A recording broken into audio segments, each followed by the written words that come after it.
yang dihadapi oleh para nasabah. Kita mulai dari yang ujung mungkin ya, nasabah AIA dulu. Izin pimpinan, saya sebagai koordinator mau menyampaikan sedikit. Oh, ini satu semua? Saya koordinatornya, ini semua dari AIA dan baik. Ya. Baik, silakan. Ya, terima kasih. Pak Diri dan tim inti-inti mungkin. Ya, terima kasih. Selamat siang, salam hormat dan salam sejahtera bagi kita semua. Sangat bahagia kami di sini dan berterima kasih banyak kepada Komisi 11 yang telah mengundang kami untuk RDP di sini. Terima kasih kepada teman-teman korban. Kami juga di sini membawa seorang istilah pendamping untuk para korban, Bapak Freddy Pelor.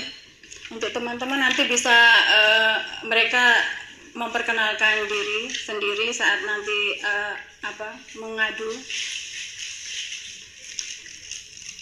Bapak-bapak Komisi 11 yang saya hormati, saya Ibu Maria Trihartati sebagai koordinator korban asuransi AIA, Aksa Mandiri dan Prudensial, dengan segala kerendahan hati demi kepentingan masyarakat Indonesia yang telah menjadi korban karena diceburkan ke dalam produk asuransi berkedok investasi, memohon dan mendesak agar permasalahan ini bukan hanya didengarkan saja, tetapi kami mendesak agar dibantu penyelesaiannya dan dilakukan perubahan demi perbaikan perasuransian di Indonesia. Saya tidak minta uang ganti kepada para anggota DPR atau kepada OJK, tetapi saya minta kepada DPR dan OJK agar mendesak semua perusahaan asuransi beserta bank-bank tempat penjualan untuk bertanggung jawab atas semua yang terjadi. Kami di sini tidak mau berbicara mengenai polis. Kami tidak mau disalahkan karena sudah tanda tangan SPAJ, tidak baca polis, sudah tutup polis, atau tidak memakai waktu free look. Ini adalah kejahatan korporasi, kejahatan asuransi berkedok investasi. Kesalahan sudah dimulai dari awal. Ada niat dari perusahaan hanya untuk mencari keuntungan sebanyak-banyaknya dengan cara-cara penjualan yang tidak jujur. Ini bisa dilihat dari penjualan secara MLM yang hanya menekankan sebanyak mungkin mendapat nasabah.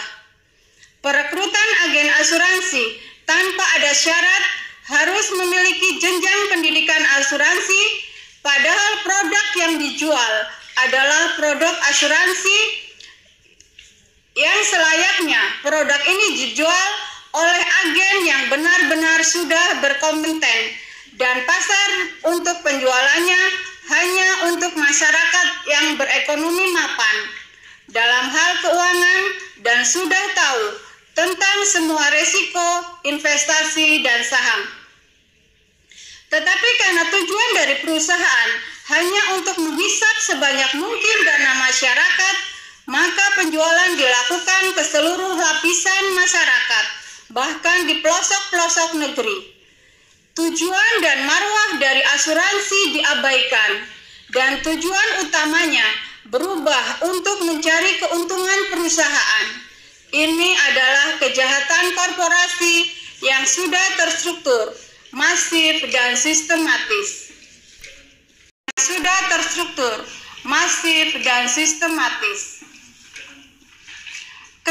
Kesalahan terstruktur, sistematis, dan masif yang telah terjadi. Kesalahan pertama, produk unit link adalah produk yang rumit, yaitu produk asuransi yang dicampur investasi. Biaya asuransi, biaya administrasi, biaya tarik tunai, biaya cuti premi, biaya tutup polis, serta semua resiko investasi yang menanggung adalah nasabah. Bukankah ini sangat-sangat menguntungkan perusahaan? Nasabah dikenakan begitu banyak biaya-biaya, tetapi di sisi lain, semua resiko investasi nasabah yang menanggungnya. Nasabah tak pernah tahu kemana dan siapa manajer investasi yang mengelola dana nasabah. Dan intinya, hasil investasi tak sebanding, bahkan malah berbanding terbalik antara biaya yang harus dibayarkan dengan hasil investasinya. Sampai kapanpun, karena biaya yang ditanggung lebih besar, maka sangatlah berat sekali untuk dana nasabah akan dalam posisi naik dan untung. Tujuan dari asuransi adalah mengurangi resiko, tetapi dengan membeli produk unit link, maka resiko itu justru menjadi berlipat. Apalagi nasabah harus bayar biaya itu seumur hidup. Berapa tahun yang lalu, produk asuransi tradisional dengan sengaja disimpan dan tidak ditawarkan kepada masyarakat karena perusahaan menggenjot penjualan asuransi unit link ini karena sangat-sangat menguntungkan bagi perusahaan, walaupun dengan cara-cara yang menyesatkan. Baru beberapa tahun ini, pelan-pelan asuransi tradisional dijual untuk menutupi semua kesalahan yang terjadi. Kesalahan kedua, cara penjualan. Cara penjualan dilakukan secara sistem LMN. Dengan besarnya komisi yang didapat pada tahun pertama sebesar 30%, para agen berlomba-lomba mencari nasabah sebanyak mungkin. Dan pada penjualan di lapangan, agen dibawakan ilustrasi dengan asumsi tinggi dan menawarkannya sebagai tabungan. Cukup bayar 5, 7, atau 10 tahun. Uang akan kembali penuh, bahkan berlebih, dan tetap masih mendapat manfaat sampai umur bayar seumur hidup. Semua biaya dan semua resiko-resiko yang harus ditanggung nasabah. Mengapa perusahaan dan OJK tidak mewajibkan agen untuk merekam saat prospek? Kesalahan ketiga, perekrutan agen. Agen yang direkrut oleh AAJI tidak mempunyai syarat khusus sudah menempuh pendidikan asuransi. Siapapun yang bisa berjualan, bisa berbicara. Ibaratnya seorang ibu-ibu rumah tangga saja bisa menjadi agen asuransi. Cukup datang pelatihan 2 hari, tetapi justru pelatihannya hanya menekankan kepada penjualan, komisi, dan iming-iming reward mendapat reward. Sedangkan agen-agen yang tak penuhi target otomatis ditendang. Sampai dengan saat ini, orang bisa dengan mudahnya mendapat sertifikasi keagenan lewat ujian online.